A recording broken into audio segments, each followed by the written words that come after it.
Carreta Agro pelo Brasil está em Viçosa, Minas Gerais, na 95ª Semana do Fazendeiro, um dos mais tradicionais eventos de extensão rural do Brasil.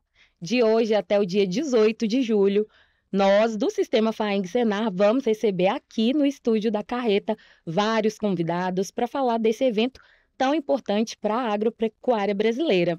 Hoje eu recebo aqui os representantes do Sindicato dos Produtores Rurais de Viçosa, grande parceiro do evento, né, junto com o Sistema FAENG-Senar há décadas. A gente tem essa parceria e nesse ano vão ser mais de 60 cursos realizados aqui durante a Semana do Fazendeiro. Estão aqui comigo o presidente do Sindicato dos Produtores Rurais, Carlos Eduardo Andrade, e as agentes de desenvolvimento rural, Eliana Barbosa e Mirivone Silveira. Sejam bem-vindos, muito obrigada pela presença aqui com a gente. Então vamos começar falando sobre a importância do sindicato, enquanto entidade representativa, de estar aqui nesse evento. Carlos. Boa tarde, né? Muito obrigado pela pergunta, pela oportunidade. O sistema FAENG-Senar, ele vem desempenhando um papel muito importante, cobrindo o vácuo da carência que nós temos de extensão no Brasil.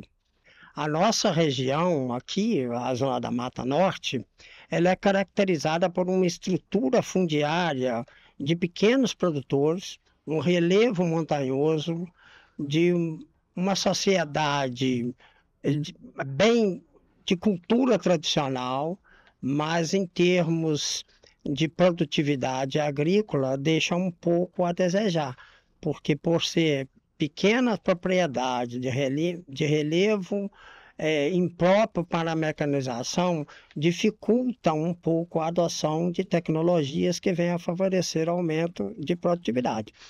Nesse íntere, o sindicato, fazendo parte do sistema FAENG, em parceria com o Senar, né, vem oferecendo vários cursos para a região por meio de instrutores capacitados, treinados dentro da metodologia do Senar e conhecedores da tecnologia de produção. A Semana do Fazendeiro é uma oportunidade que o sindicato e o sistema têm para oferecer vários cursos a vários produtores oriundos de várias regiões, não só da região da Zona da Mata ou do estado de Minas, mas do Brasil. O evento Semana do Fazendeiro é um evento tradicional, pioneiro, iniciou em 1929 e vem dando sequência ininterruptamente até os dias de hoje. Exato, perfeito. São 95 edições, centenas de cursos aí no caderno para os produtores escolherem, né, como se capacitar, o que levar para suas propriedades. E a gente está oferecendo aí mais de 60. Queria que vocês, Mirivone e Eliana, contassem para a gente como é que vocês escolhem, né, os cursos que o Senar traz aqui para a Semana do Fazendeiro.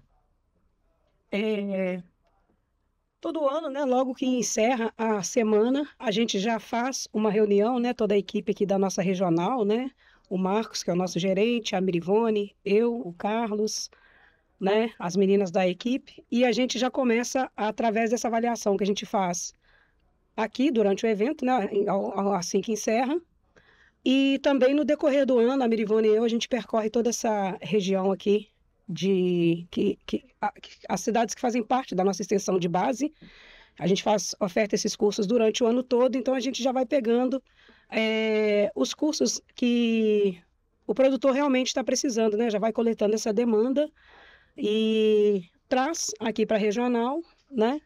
E a gente também tem uma reunião, né, Mirivone, com a UFV, que traz também, porque durante a Semana dos Fazendeiros, a UFV a gente atende aqui os cursos, não apenas produtores aqui de Viçosa, mas do Brasil todo, vem pessoas de outros países também. Tem produtores que, nesses 95 anos, já vieram em várias edições, então eles vão dando para a gente, vão trazendo esse feedback em relação aos cursos, né? E juntamente com toda essa equipe, a gente tenta montar a relação dos cursos que são realmente importantes para eles, né? Dentro da atividade que cada um está executando ali. Perfeito. E Mirivone, este ano, quais que foram aí os cursos mais demandados, que tiveram aí suas vagas preenchidas com mais rapidez? Boa tarde a todos. Então, Lilian, conforme a Eliana falou, né? Graças a Deus nós acertamos bem aí nas demandas dos cursos. E os mais procurados até o momento são os cursos na área de derivados do leite, derivados do café, até porque são os produtos, né, em maior destaque aqui na nossa região, o café e o leite. Estamos ofertando vários cursos nessa área. Tem a parte de várias oficinas, os cursos de barista também estão muito procurados. E temos também alguns cursos na parte de gestão também, que as vagas estão sendo bem preenchidas. As degustações também, né, são muito procuradas, né? Que a gente Sim. tem degustação comentada de café, cachaça, queijos. Então, geralmente, esses cursos têm uma procura muito grande. Perfeito. O evento também é uma oportunidade aí de troca de experiências, né?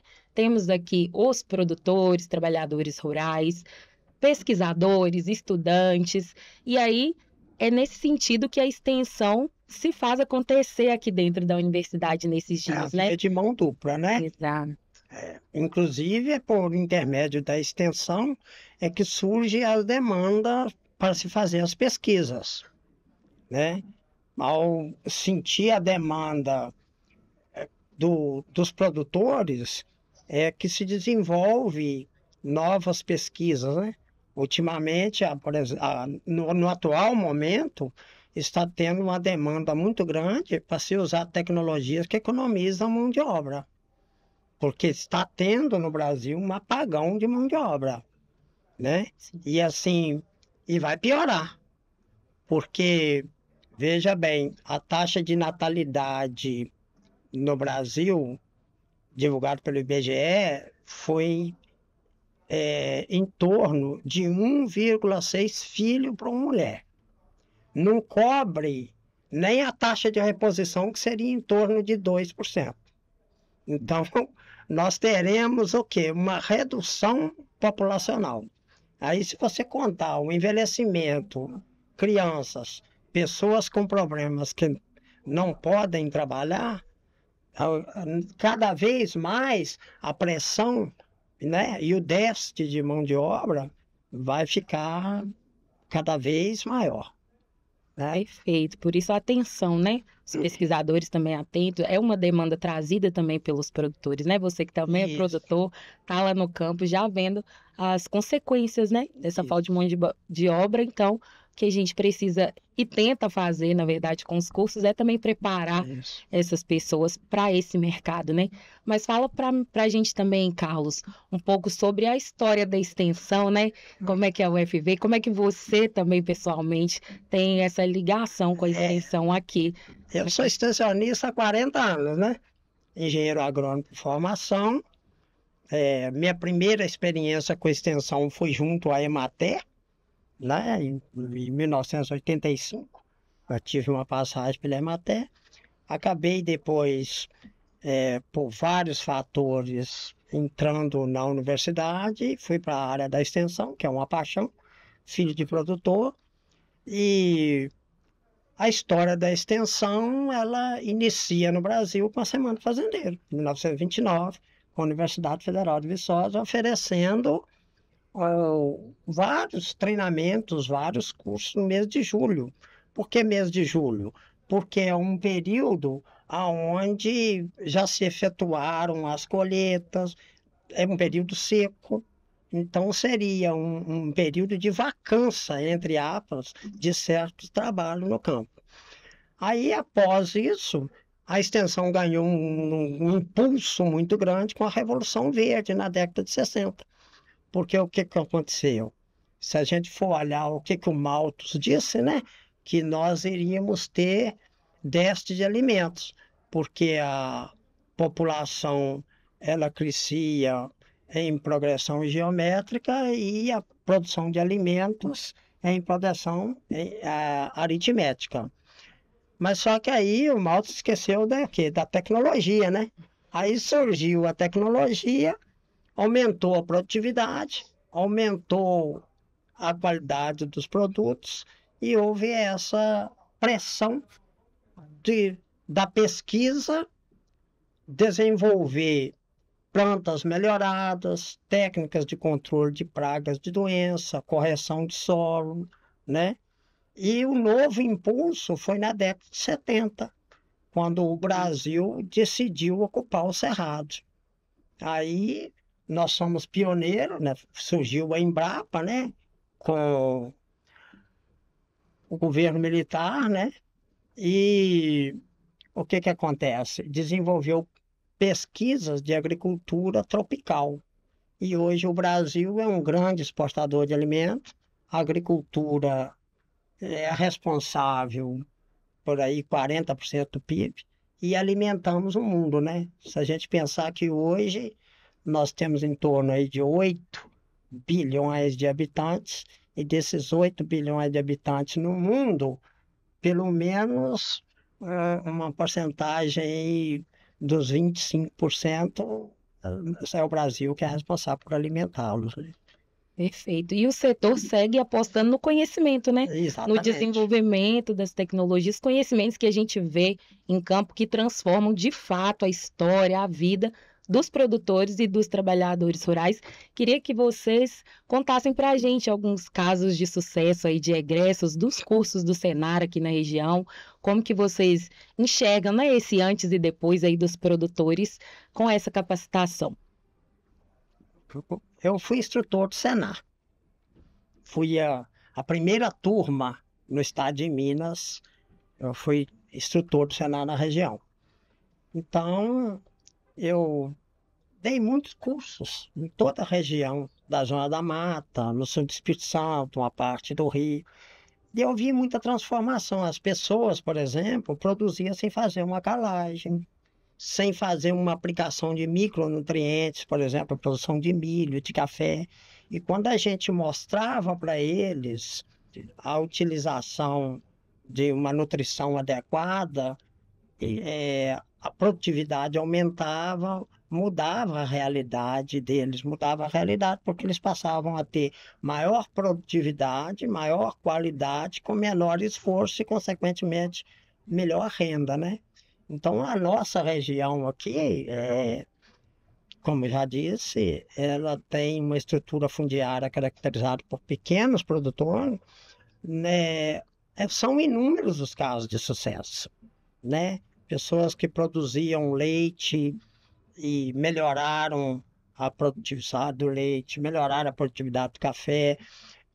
Teve aqui muita introdução de produção de produtos derivados de leite, né? Sim. Derivados do café, a própria produção artesanal de queijo, né? E melhorou a renda das pessoas, melhorou a qualidade de vida da família como um todo, né? Então, a metodologia do Senar é o aprender, fazer, fazendo, não é isso? Sim. Então, ela consegue fazer com que o participante dos treinamentos, ela capta e absorva as novas tecnologias, ou talvez até tecnologias velhas mesmo, mas que eles não utilizavam e que seria apropriada para eles, né? Então aí a Merivone, a Eliane pode contar algum caso para a gente aí. Elas trabalham mais diretamente com os treinamentos, com os cursos. Conforme o Carlos citou, né, sobre os derivados do leite, tem um caso até que em Viçosa mesmo, a pessoa fez o curso de derivados do leite conosco.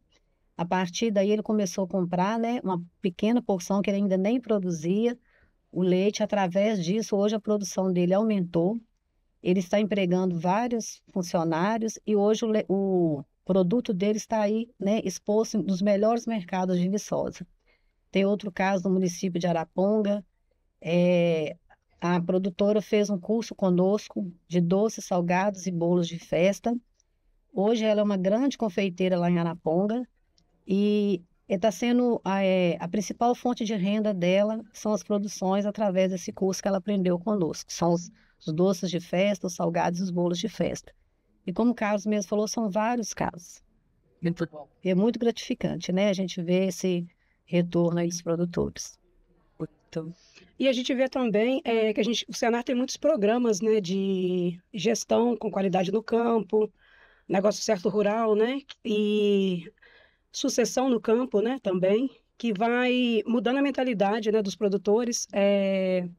Eles começam a enxergar a propriedade como uma empresa, né, vão fazendo uma melhor gestão, planejamento. Isso vai tendo um retorno financeiro muito maior, melhora a qualidade de vida, né? Eles aprendem a... Eles trazem esse retorno para a gente, essas informações para a gente nesse sentido, né? De que a forma de gestão, planejamento, Isso, como que quando isso... eles entendem, né, que é a Isso, empresa deles, né? exatamente. É uma empresa rural. Porque o pequeno produtor é ao mesmo tempo o gerente, né? Exato. Sim. É ao mesmo tempo o soldador, é ao mesmo tempo o aplicador de fungicida, de herbicida, é ao mesmo tempo aquele que dirige o trator, né? Ele tem que chutar a bola lá no corner e vir para a área cabecear para tentar fazer o gol, né? Então, quando ele faz os cursos, e facilita o trabalho dele, né? Porque assim, a pesquisa, se não for difundida, né, ela perde o sentido, né? A pesquisa só tem sentido se essa pesquisa ela chegar na ponta, né? E quem que é que vai fazer essa ligação entre a demanda e o pesquisador e aos institutos de pesquisa? São os órgãos de extensão, aonde a gente aí, dentre eles, inclui o Senar, apesar de que o Senar, né, se a gente for olhar a formação do Senar, seria a formação de mão de obra rural. Mas como é muito tênue, o que é extensão e o que é a formação da mão de obra rural, acaba de formação sendo extensão e de extensão sendo formação. Então, é como se fosse uma engrenagem que não se separa, né? Mas o sucesso é muito grande. Sim. Porque aumenta a produtividade, aumenta a qualidade, aumenta a renda da família e com isso aumenta a qualidade de vida. Sim, a gente também consegue enxergar essa mudança econômica, né, que o conhecimento traz para a região. E é importante reforçar isso, né, Carlos? Sim, muito importante, né? Aliás, né? Todo mundo trabalha porque precisa, né? Se ninguém precisasse trabalhar, tava todo mundo no litoral agora. Nós aqui gostamos bem de ir lá para o Espírito Santo, né? Tava todo mundo na praia, ninguém tava trabalhando, né? Mas como a maioria das pessoas, dos produtores, não são jogador de futebol famoso, nem cantor de música sertaneja, então ele tem que trabalhar, mas vamos trabalhar de uma forma de que se tenha maior renda, porque você melhorando a renda, são dois lados, né? Há uma melhora no social e uma melhora na renda. Quando você melhora a renda dos pequenos produtores e melhora em cadeia, porque são vários pequenos produtores, acaba melhorando a região como um todo. Porque aí há maior circulação de mercadoria, de fatores de produção e de recursos econômicos, e, consequentemente, há uma melhoria das cidades, há uma melhoria na saúde, né? O Senar tem até um programa, né, de saúde, né? Que Sim. vai lá para as pessoas fazer Cuidados, né, preventivos. cuidados de saúde bucal, né? E Saúde da mulher. saúde da mulher e tudo. Então, não podemos esquecer do lado social, né? Tem o lado econômico, que é muito importante, mas tem o lado social também. E com isso, o nosso sindicato aqui, né? Por intermédio aí das duas guerreiras, né? Que trabalham muito, né? Porque assim, eu estou presidente, né? Eu falo isso muito com elas, que a responsabilidade delas é muito grande, porque depois eu deixo de ser presidente, mas quem vai continuar a fazer um trabalho de mobilização, vendo as demandas e montando os cursos, montando os treinamentos, escolhendo os instrutores, são elas, né? A gente está de passagem, né? Não podemos esquecer, né? Às vezes não são tão valorizados, fica só esse negócio de que é o presidente do sindicato, é o tesoureiro do sindicato, é isso. Às vezes, as outras pessoas que não são muito lembradas são muito importantes. E no meu caso aqui, né, a gente tem um sucesso, depois que eu assumi, nós assim aumentamos vertiginosamente o número de cursos. Nós éramos um dos últimos, e eu acho que hoje a gente está classificado aí entre os primeiros na regional, mas graças ao trabalho das duas colaboradoras aí que dia e noite estão correndo atrás no sentido de promover esses encontros, né, entre o produtor, entre o trabalhador, porque como são pequenos produtores, eles também são trabalhadores, são produtores e são trabalhadores, né? Então, isso é muito importante. A nossa região, por exemplo, em torno de 70% das propriedades tem no máximo até 10 hectares. Fica então um incentivo, né, para os produtores buscarem o Sindicato dos Produtores Rurais de Viçosa ou o sindicato mais próximo de você, né, para ter acesso aí aos cursos do Senar e outras atividades, né, outras ações que a FAENG e o Senar também oferecem aqui em Minas Gerais. Eu agradeço a presença de vocês, muito obrigada por terem aceitado estar aqui com a gente e boa Semana do Fazendeiro para nós. Tá bom? Nós Obrigada. agradecemos a oportunidade. Muito obrigada, né? Por essa comunicadora simpática, inteligente, né? Muito educada, né? Parabéns. Ótimo. Obrigada. Obrigada, Lília, pela oportunidade.